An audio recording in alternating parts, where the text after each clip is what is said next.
Magandang hapon ho sa lahat na nandito ngayon. Lalo po sa ating mga kinaukulan o patutungkulan ng misahing ito ho. Pwede hong mangyari na mabigyan ako ng firm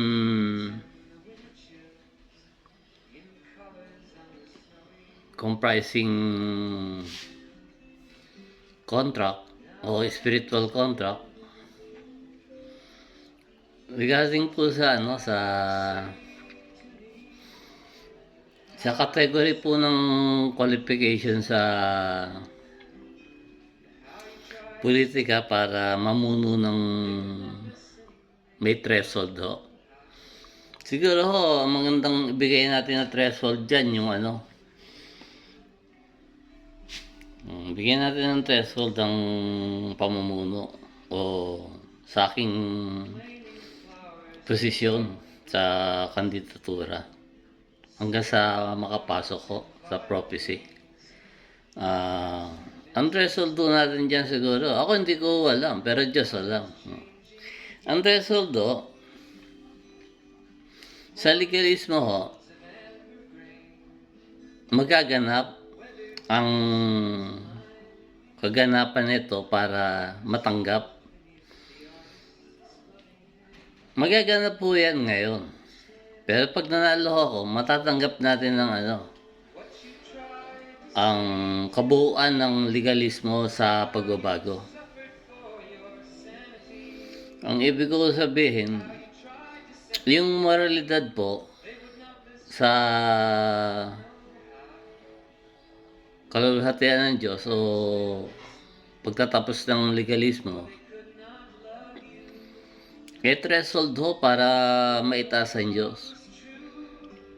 Ayoko ho kasing makipagsugal sa tao. Sinasabi ko ho sa tao to sa panalo ko sa Diyos. Ngayon ho, kung sugal ang sasabihin nyo, sugal ko sa sarili ko yun para magpatuloy ho sa sitwasyon ko bilang tao. Kasi ho, quantum na tao ho ako ng Diyos. Ang nakakaintindi ho ng quantum computer, kundi yung quantum sandin ho o quantum people. Maintindihan ho natin ang quantum deliverance ng entanglement sa prophecy dahil yan ho ibinigay noon pa.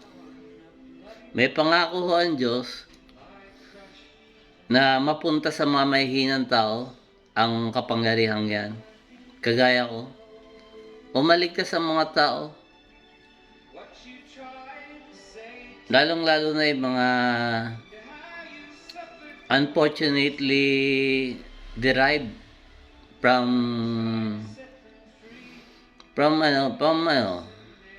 victimizing from victimized from immorality of money. Yan sabi ko ang immorality of money dahil hindi ho tayo buo para sa isang pamilya.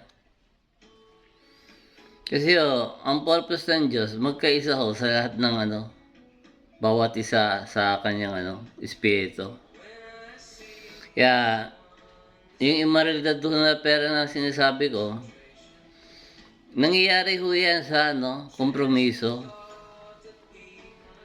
o sa legalismo. Ngayon may magtatanong, ano ba sinasabi niya? Legalismo, aalisin. I-evolve. I-update. I-update ko ho, o i-evolve ko dahil ho, alak ko, hindi ako pwede sa lagayan na gobyerno na lumang lagayan, puputok yan. Problema sa Senado yan.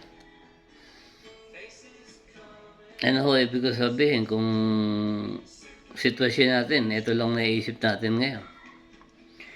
Yun nga ho, ang quantum sun ho, o quantum people, nangyayari lahat ng entanglement, possible spiritual effect ko ang sinasabi ko. Sa medicine ho, o medical, sinasabi ho na may placebo effect. Yan po ay gamot na na wala naman palang bisa, pero tumatalab. Ibig sabihin, may faith yung pasyente ron sa sa doktor. Kasi doktor din ako. Kaya kung may faith sa akin ang tao, spiritually entanglement of quantum society ang mangyayari. Quantum people, quantum community, quantum family, unity of spiritual defectiveness dati. Ngayon effectiveness na ngayon. Ganyan po ang ako dyan, ang hiling ko sa huli kong sulat ngayon, huli kong view ngayong linggong to sa Supreme Court World in the Philippines. Kasi yung prophecy sa Senado po, sa 24 matatandang lalaki, beses na ako, lalaki ata yung nakasulat.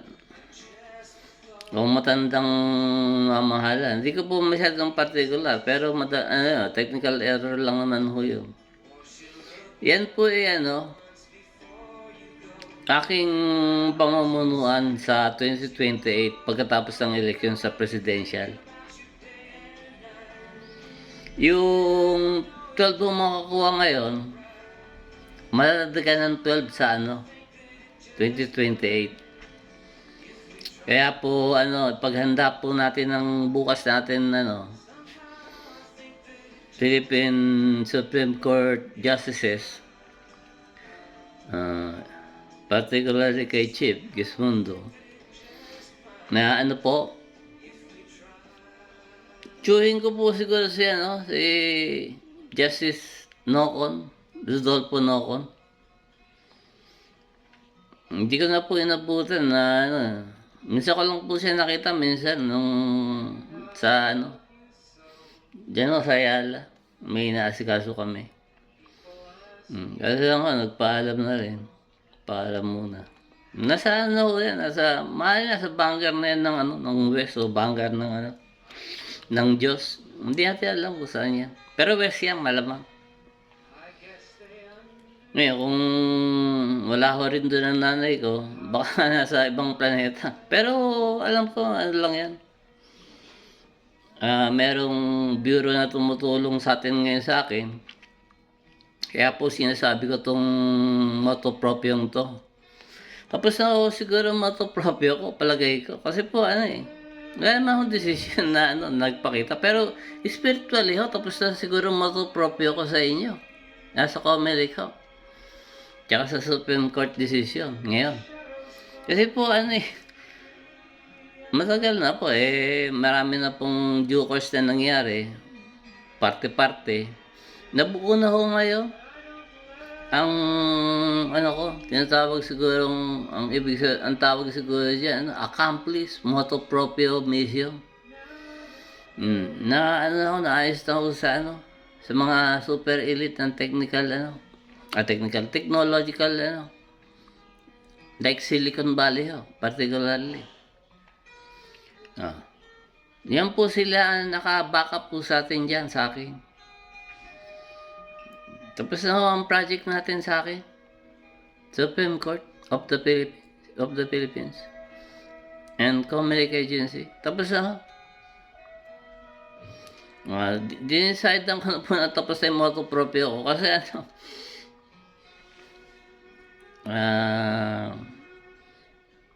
parang ako yung updated na. Updated na ho. Updation ng ng status ko ngayon. Yung status ko, tinataas ko na updated na. Salamat po, Philippine Supreme Court and Comelec Agency. May the past to collect our time to see the number of my point. May data of universal number system.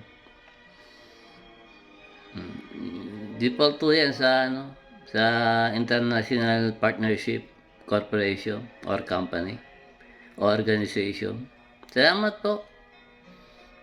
Sana po sa Sabado makasama na lahat sa pangalan ko ang kasama ko na